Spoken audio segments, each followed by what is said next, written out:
KBC में करोड़पति पति। सूरज के जीवन का एक ही फंडा था कि मेहनत तो गधा भी करता है, घर बैठे जो कमाए समझदार वही होता है। इसीलिए उसने कभी नौकरी ही नहीं ढूंढी। इस बात से हालांकि उसकी पत्नी शिखा बिल्कुल भी अग्री नहीं करती थी, पर फिर भी सूरज को समझाना बेकार था।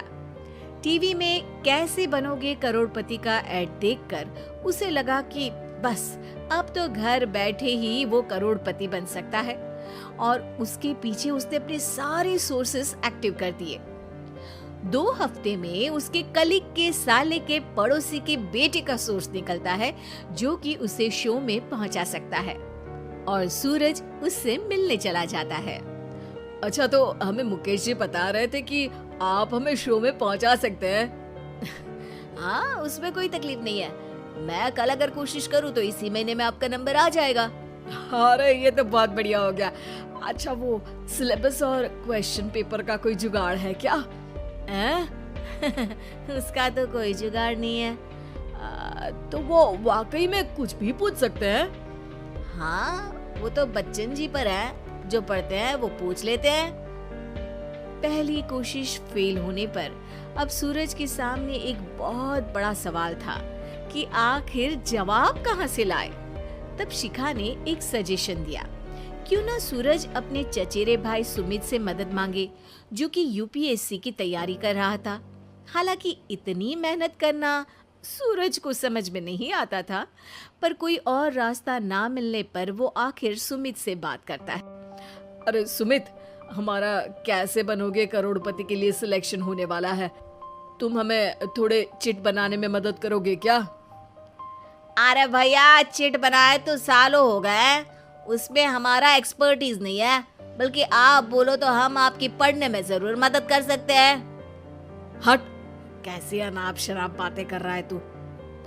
सूरज ने सुमित को मना तो कर दिया था, पर तैयारी करने के सिवाय कोई चारा उसे दिख भी नहीं रहा था। खासकर जब 12 के पेपर लीक करने के एक्सपर्ट शुक्ला जो भी हाथ जोड़ लेते हैं। आखिर सूरज को सुमित के पास जाना ही पड़ा, और उसने सुमित और शिखा से वादा किया कि वो बहुत मेहनत करेगा।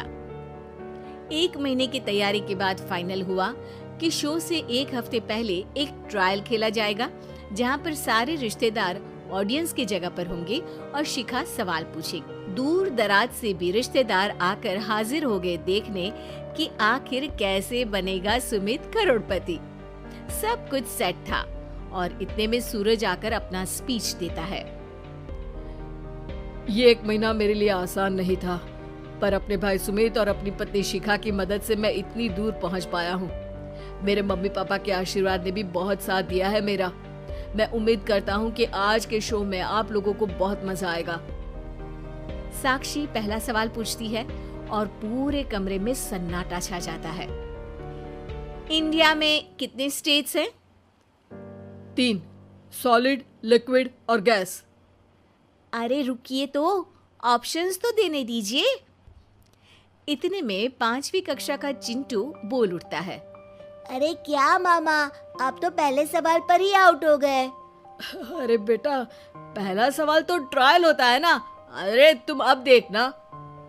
देखने जैसी बात तो थी ही। सूरज को इतना शांत किसी ने नहीं देखा था।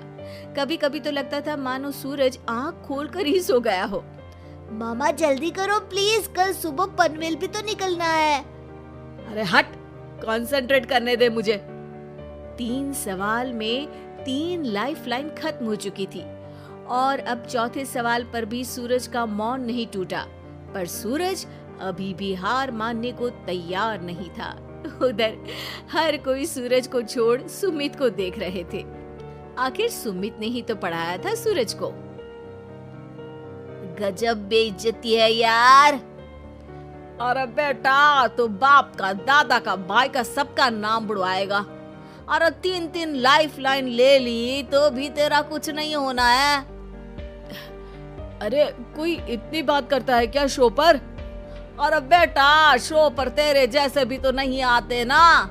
सूरज की ये जंग आखिर 1 घंटे बाद 5वें सवाल पर खत्म हो गई, जब उसने इंडिया के नेशनल बर्ड का नाम कहा, कौवा। अरे बेटा, मजा तो बहुत आया, बस थोड़ा टाइम पर खत्म होता तो आनंद भी आ जाता। ताने बारिश के बूंदों की तरह बरस रहे थे और सूरज को भी समझ आ रहा था कि ये करोड़पति बनना शायद उसके बस के बाहर की बात है। पर वो आखिर ये बात मान कैसे लेता? वो सख्त लौंडा जो ठहरा, उसने सोचा कि बेइज्जती तो हो ही चुकी है, पर अगर मैं हार नहीं मानूं तो शायद कुछ हो सकता है। शिखा, तुम देखना, असली शो में आग लगा दूंगा, आग, करोड़पति बनूंगा मैं। हाँ, सब्जियां खत्म हो गई है घर पे, ले आओ। पहले पति बन जाओ, फिर करोड़पति बनना। अरे गजब बेइज्जती है यार। बेटा, अभी तो घर पर ही हुई है, 1 हफ्ते में तो तुम देश के सामने करवा कर आओगे। वैसे जब टीवी पर जाओ ना तो बस अपने मम्मी का ही नाम लेना, ठीक है? कोई पूछे तो बोलना कि पापा नहीं है मेरे। अरे पढ़ाई की, पेपर निकलवाए, इतने सारे लोगों को खाना खिलवाया, क्या फर्क पड़ा? इसीलिए मैं कहता हूँ कि मेहनत तो गधा भी करता है, घर बैठे जो कमाए वही सिकंदर। लेकिन मामा, गधे भी जानते हैं कि हमारा राष्ट्रीय पक्षी मोर है।